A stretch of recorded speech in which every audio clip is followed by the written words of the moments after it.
Part 1, Chapter 3, The Black Spot. About noon I stopped at the captain's door with some cooling drinks and medicines. He was lying very much as we had left him, only a little higher, and he seemed both weak and excited. "Jim," he said, "you're the only one here that's worth anything, and you know I've been always good to you.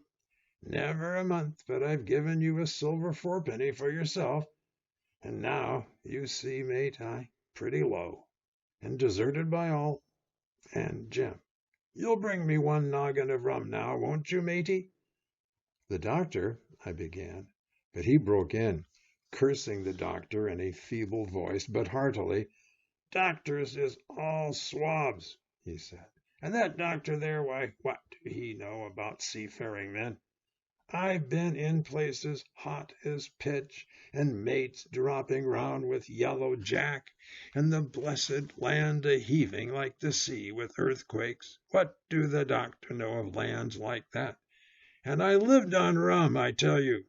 It's been meat and drink and man and wife to me, and if I'm not to have my rum now, I'm a poor old hulk on a lee shore. My blood'll be on you, Jim, and that doctor swab." And he ran on again for a while with curses. "Look, Jim, how my fingers fidges," he continued in the pleading tone. "I can't keep 'em still, not I. I haven't had a drop this blessed day. That doctor's a fool, I tell you. If I don't have a drain o' rum, Jim, I'll have the horrors. I seen some on 'em already. I seen old Flint in the corner there behind you, as plain as print. I seen him, and if I get the horrors, I'm a man that has lived rough, and I'll raise Cain. Your doctor hisself said one glass wouldn't hurt me. I'll give you a golden guinea for a noggin, Jim." He was growing more and more excited, and this alarmed me for my father, who was very low that day and needed quiet. Besides, I was reassured by the doctor's words, now quoted to me, and rather offended by the offer of a bribe. "I want none of your money," said I, "but what you owe my father. I'll get you one glass and no more." When I brought it to him, he seized it greedily and drank it out. "Aye, aye," said he, "that's some better, sure enough. And now, matey, did that doctor say how long I was to lie here in this old berth?" "A week at least," said I. "Thunder!" he cried. "A week! I can't do that. They'd have the black spot on me by then. The lubbers is going about to get the wind of me this blessed moment.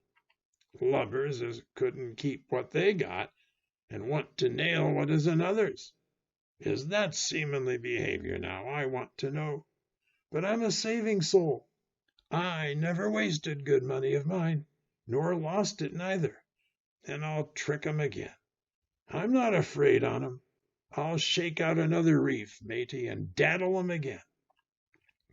As he was thus speaking, he had risen from bed with great difficulty, holding to my shoulder with a grip that almost made me cry out, and moving his legs like so much dead weight. His words, spirited as they were in meaning, contrasted sadly with the weakness of the voice in which they were uttered. He paused when he had got into a sitting position on the edge. "That doctor's done me," he murmured. "My ears is singing. Lay me back." Before I could do much to help him, he had fallen back again to his former place, where he lay for a while silent. "Jim," he said at length, "you saw that seafaring man today?" "Black Dog?" I asked. "Ah, Black Dog," says he. "He's a bad 'un. But there's worse that put him on. Now, if I can't get away nohow, and they tip me the black spot, mind you, it's my old sea chest they're after. You get on a horse. You can, can't you? Well, then, you get on a horse and go too." "Well, yes, I will. to that eternal Dr. Swab, and tell him to pipe all hands, magistrates and sich, and he'll lay 'em aboard at the Admiral Benbow. All old Flint's crew, man and boy, all on 'em that's left. I was first mate, I was, old Flint's first mate, and I'm the only one as knows the place. He gave it me at Savannah, when he lay a-dying, like as if I was too now, you see. But you won't peach unless they get the black spot on me, or unless you see that black dog again, or a seafaring man with one like Jim, him above all." "But what is the black spot, Captain?" I asked. "That's a summons, mate. I'll tell you, if they get that. But you keep your weather eye open, Jim, and I'll share with you equals, upon my honor." He wondered a little longer, his voice growing weaker, but soon after I had given him his medicine, which he took like a child, with the remark, "If ever a seaman wanted drugs, it's me," he fell at last into a heavy, swoon-like sleep in which I left him. What I should have done, had all gone well, I do not know. Probably I should have told the whole story to the doctor, for I was in mortal fear lest the captain should repent of his confessions and make an end of me. But as things fell out, my poor father died quite suddenly that evening, which put all other matters on one side. Our natural distress, the visits of the neighbors, the arranging of the funeral, and all the work of the inn to be carried on in the meanwhile, kept me so busy that I had scarcely time to think of the captain, far less to be afraid of him.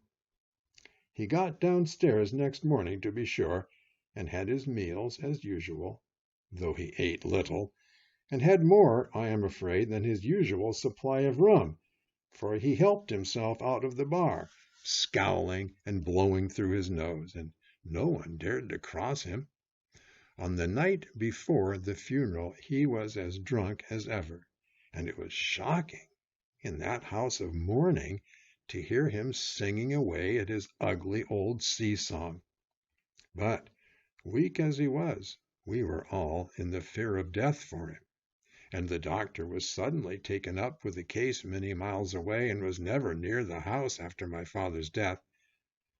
I have said the captain was weak, and indeed he seemed rather to grow weaker than regain his strength. He clambered up and down stairs, and went from the parlor to the bar and back again, and sometimes put his nose out of doors to smell the sea, holding on to the walls as he went for support, and breathing hard and fast like a man on a steep mountain. He never particularly addressed me, and it is my belief he had as good as forgotten his confidences, but his temper was more flighty, and, allowing for his bodily weakness, more violent than ever. He had an alarming way now, when he was drunk, of drawing his cutlass and laying it bare before him on the table. But with all that he minded people less, and seemed shut up in his own thoughts, and rather wondering. Once, for instance, to our extreme wonder, he piped up to a different air, a kind of country love song that he must have learned in his youth before he had begun to follow the sea. So things passed until, the day after the funeral, and about 3 o'clock of a bitter, foggy, frosty afternoon, I was standing at the door for a moment, full of sad thoughts about my father, when I saw someone drawing slowly near along the road. He was plainly blind, for he tapped before him with a stick, and wore a great green shade over his eyes and nose. And he was hunched, as if with age or weakness, and wore a huge, old, tattered sea-cloak with a hood that made him appear positively deformed. I never saw in my life a more dreadful-looking figure. He stopped a little distance from the inn, and, raising his voice in an odd sing-song, addressed the air in front of him. "Will any kind friend inform a poor blind man who has lost the precious sight of his eyes in the gracious defense of his native country, England.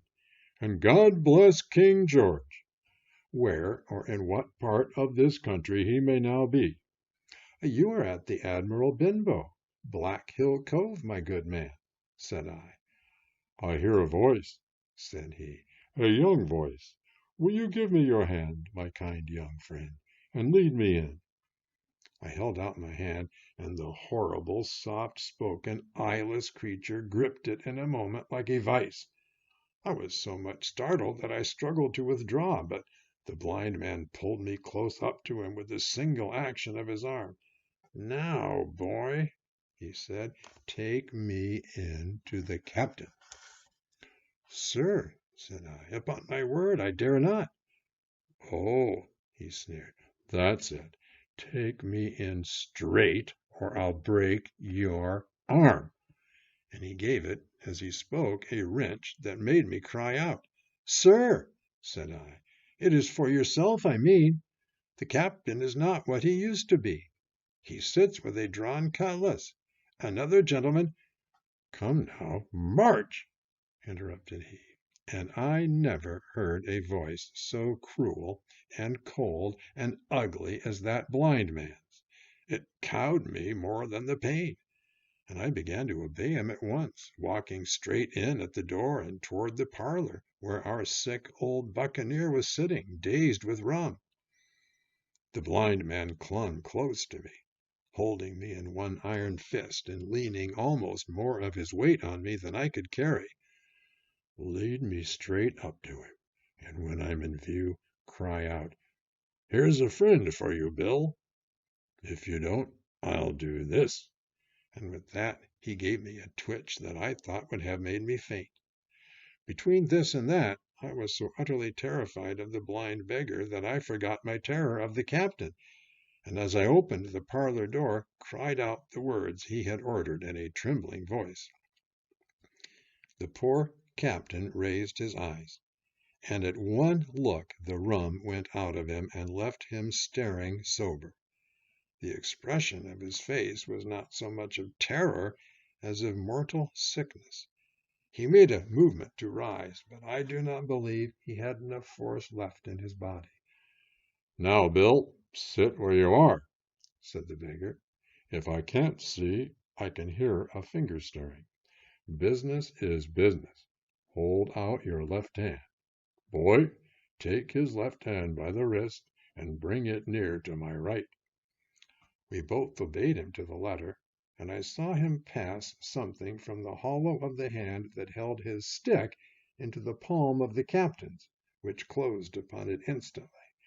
And now that's done, said the blind man. And at the words he suddenly left hold of me and with incredible accuracy and nimbleness skipped out of the parlor and into the road, where, as I still stood motionless, I could hear his stick go tap, tap, tapping into the distance. It was some time before either I or the captain seemed to gather our senses, but at length, and about at the same moment, I released his wrist, which I was still holding, and he drew in his hand and looked sharply into the palm. 10 o'clock, he cried. 6 hours. We'll do them yet. And he sprang to his feet. Even as he did so, he reeled, put his hand to his throat, stood swaying for a moment, and then, with a peculiar sound, fell from his whole height face foremost to the floor. I ran to him at once, calling to my mother, but haste was all in vain. The captain had been struck dead by thundering apoplexy. It is a curious thing to understand, for I had certainly never liked the man, though of late I had begun to pity him, but as soon as I saw that he was dead, I burst into a flood of tears. It was the second death I had known, and the sorrow of the first was still fresh in my heart.